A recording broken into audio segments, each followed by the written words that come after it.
What's up, crew? Bluecloud TV episode 2. We are back in action. Daily news updates. This is Carter Thomas. Hope you're all doing well. Up in the mountains for the week. Just going to work up here on beautiful Lake Tahoe. So, first of all, thank you guys for watching or listening to the video yesterday. And also for the feedback. I got a lot of feedback on Facebook, on YouTube. I got people emailed, messaged on Twitter. It was awesome. Like, really, thank you so much for letting me know what you liked, what you'd like to see, what you didn't like so much, some suggestions. This is going to be I don't know. I think it's just going to evolve to see what you guys want, what's feasible, length, all that. So anyway, remember, this will be on the podcast too. So if you just want to listen to the audio, you can go to iTunes and download Bluecloud Solutions podcast, and you'll get the audio every day if you don't want to actually watch a video. I know on Facebook it's not easy to watch a long 10, 15-minute video. YouTube, it's a little easier, but sometimes if you just want to listen to the audio, that's an option as well. So just to let you know, and I'll put more links and resources stuff in. But what we're going to do for now is look at what's going on in the App Store. That's always the first thing. See if there's anything that pop out. Do a quick dive on anything that is popping out, and then give you any relevant news that might be helpful in terms of trending, also in terms of ideas, things like that. All right, Tuesday, July 18th. So open up Apptopia. Later this week, I'll do App Annie. I'll see how it compares. And we open up the charts. And I'm also going to get into other categories, but for now, let's just stick to the top categories. And some of you guys asked about Golf Clash because they did $1 million day, and I think it'll be good I'll dive into that. Maybe do like a whole video on Golf Clash itself. I think it's also really important to remember, Evan Delaney told me this once in an email. Someone from college told him this, that I think is just it's so perfect, where it's, revenue for vanity, profits for sanity. So you might see $1.1 million a day, and that's a lot of money. Don't get me wrong. I'm sure they made a plenty of money. But when everyone's paid out, when all the marketing's paid off, and all the advertising's paid off, and all the partners are paid off, when everything's paid off, how much is really left? That's when you get into real business. Okay, when someone tells me they make $1 million in profit, like they have $1 million in cash in the bank, they can write a check for $1 million, then that's something to be really interesting. And the only reason I say this is not to discredit that. It's more like the value is in the strategy that got to the million, not necessarily in the profitability of that strategy. It's more that what can I learn from that strategy? And I know that's probably what a lot of you guys want to see. Often it just comes down to building great products, strategic partnerships, coordinated launches, things like that. But let's just look through this. I think that there's one I wanted to dial in. We talked a little bit about what's going on. Nothing really crazy in the top charts right now that we haven't seen before, except for this one called Sarahah. And it's in Arabic, right? And this one was yesterday. I think it was down here somewhere, maybe like top 20. Now it's number 2. And what's the real interesting thing to this is that it's in Arabic, and it's in the U.S. store number 2, right? So that's interesting. I personally don't know how many people in the U.S. speak Arabic, so there may be a lot of people, but I wanted to just show you the next steps, what I would do to learn more about this. Okay, so Sarahah got to second. First thing I see is, okay, it went up 4. I don't know if that's from yesterday or just last hour. Then I see Zain Al-Abdin Tawfiq.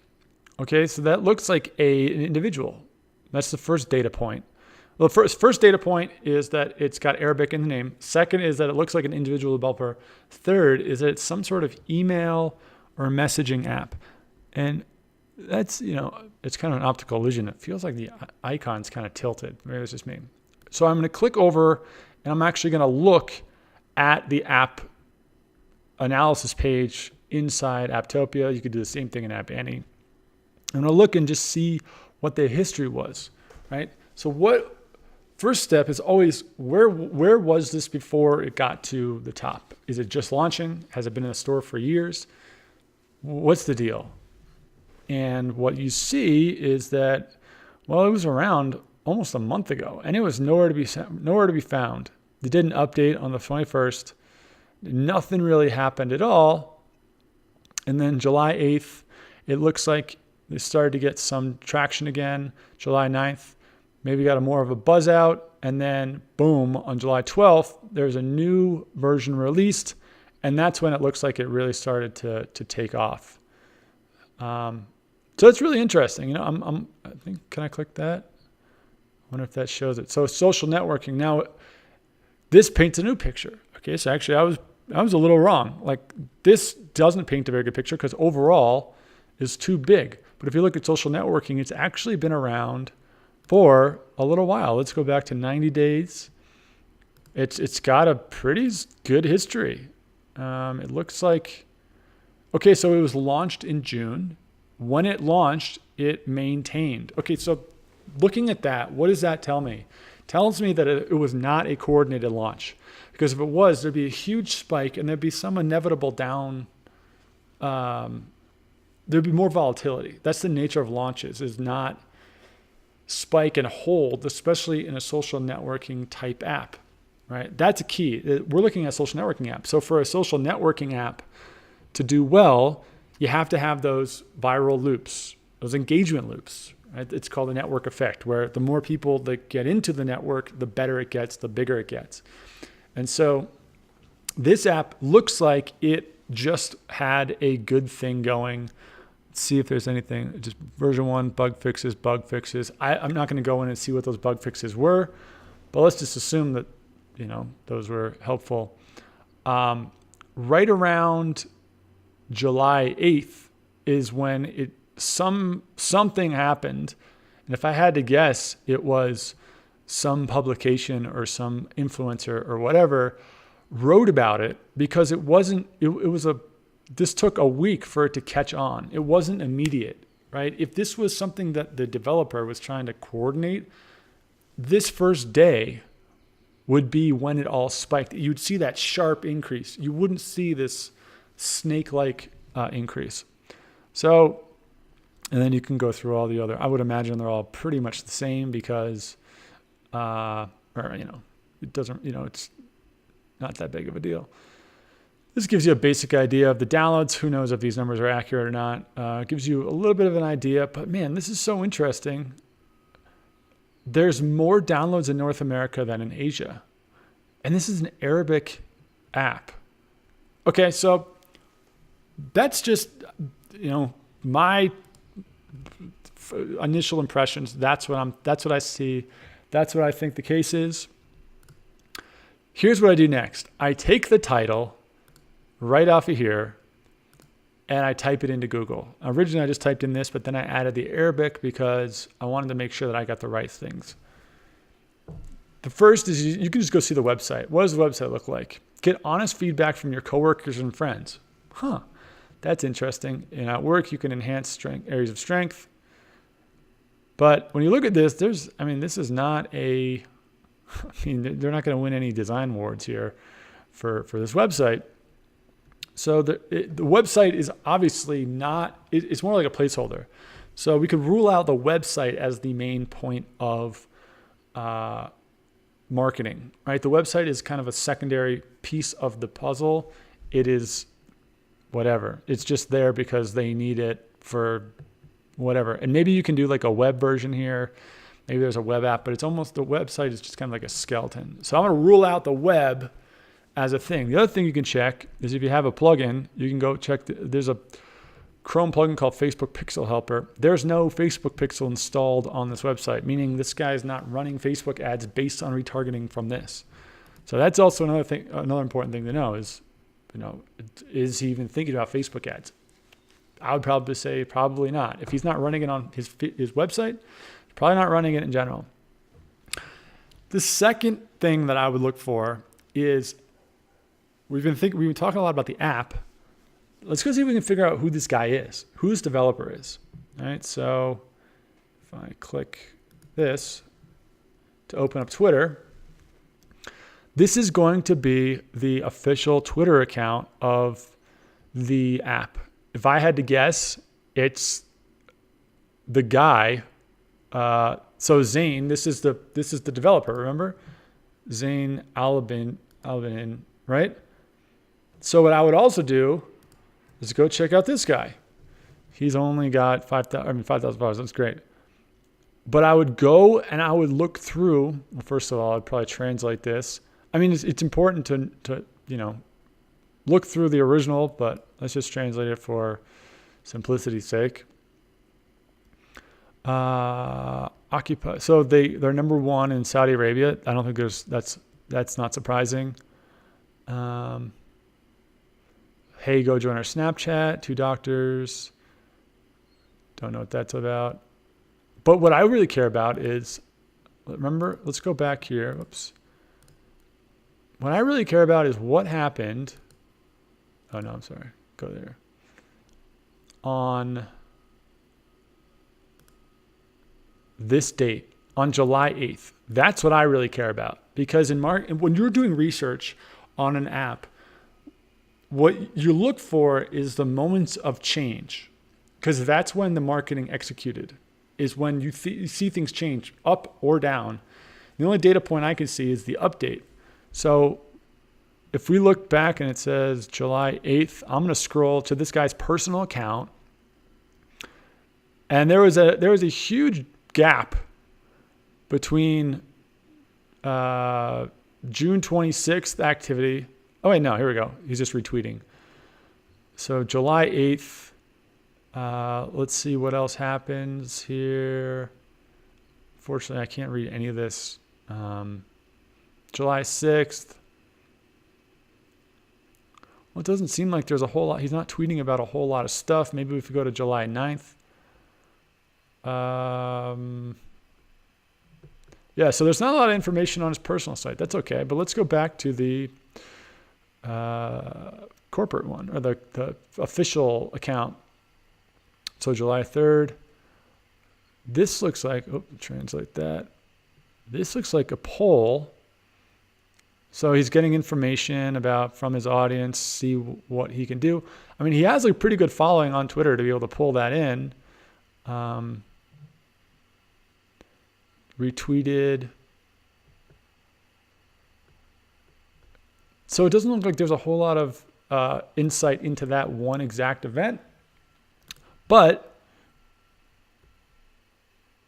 yeah, we're learning that he does have a very big following. He's not trying to. He's not doing a lot of hype. He's not doing a lot of features. It's really just about building an awesome and big community of people. So let's go back to here. I can open up the iTunes page because I want to see what people are reviewing. Hashtag on Twitter. Let's see if there's anything there. Let's translate it here. This is all recent stuff. And honestly, it just looks like a problem that is being solved for people that really need this problem solved, and it just hit the right network effect. Right? Secret kind of had this too. I don't know if you guys remember that app, Secret, where it just solved the problem where people wanted to talk about their coworkers very anonymously. And without knowing a whole lot about the Arab culture, it seems like having privacy could be an important thing, especially in the United States with all the political things going on right now. This could just be that it's solving a problem better than anything else, and it just took a while for the network effect to hit it right. There's somebody that wrote about it or tweeted about it at the right time, and things just took off. Right? So this is February. Arabs are obsessing over this anonymous messaging platform. That's from February. So 6 days ago, how to link it to Snapchat. So maybe they crushed it on Snapchat. I don't even know. Let's see what this says. App trending everywhere and called Sarahah. Many people want to link to Snapchat and Instagram. Huh. well, that's interesting. You start to see people, it was just like a trending thing that just got picked up. So look, guys, I think that this is one of those examples where it honestly is just a product that solves a problem so well. Keep updating it, keep building the audience, and over the course of about a month, you focus on that niche so exclusively that the network effect starts to hit it.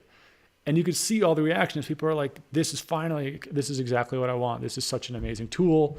And the network effect, because it's a social network, started to get big enough where it started to feed itself and work out.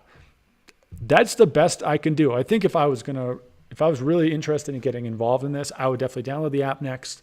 I would like all their social media following stuff. I would start using the app and connecting with people and asking how people got into this app.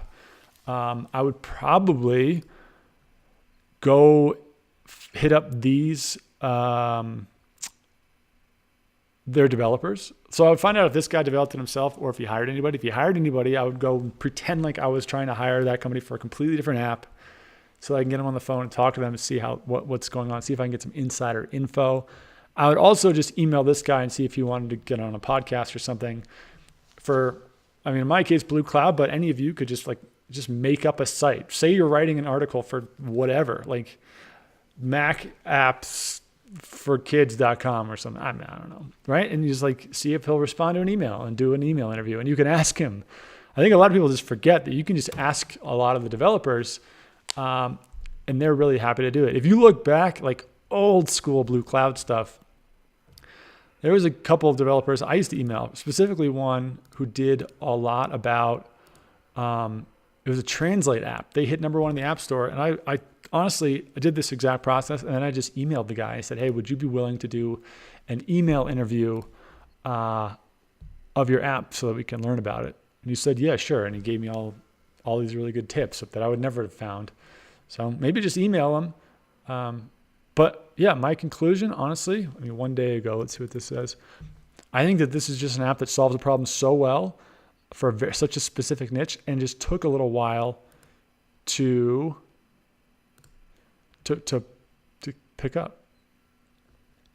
And this isn't really helpful. It's just like some clicky. So it goes. We'll see how this continues to evolve, and keep rocking. All right, a couple other news items. Critical Force achieved $21 million. Really good article. If you guys want to check this out, it just walks through how I think they used some influencer stuff on YouTube, and how they capitalized on getting this game, kind of an RPG game, big. So if you're using Unity or any of these, you're interested in these kind of games, or if you're interested in influencer marketing, this will be a great article for you. I'll post the links so you can check it. I thought this was also true. I saw this on the same website. Mafia Wars was a huge deal for Zynga for a while. They were betting on this as a big brand move, but they scrapped it because it just didn't have the numbers. And so they scrapped it after a beta launch too, which is interesting, because I think for you guys, beta launches aren't really necessary. I don't think you need to spend a lot of time on it. I think you should think of your launch as a beta launch and just update accordingly. But it's just good to keep in mind that it's it's better sometimes to scrap something you've been working on for a long time so that you can free yourself up to go work on something else that will work. I can't tell you how many times I've had to scrap businesses and websites and companies and apps because it wasn't clicking the way that it needed to for me to continue. So if you're launching apps and you're following it, and you're giving it enough time, at least 2 or 3 updates, and really putting in the work to try to make it click. If it's not, sometimes you just have to start a new project. That is the nature of business.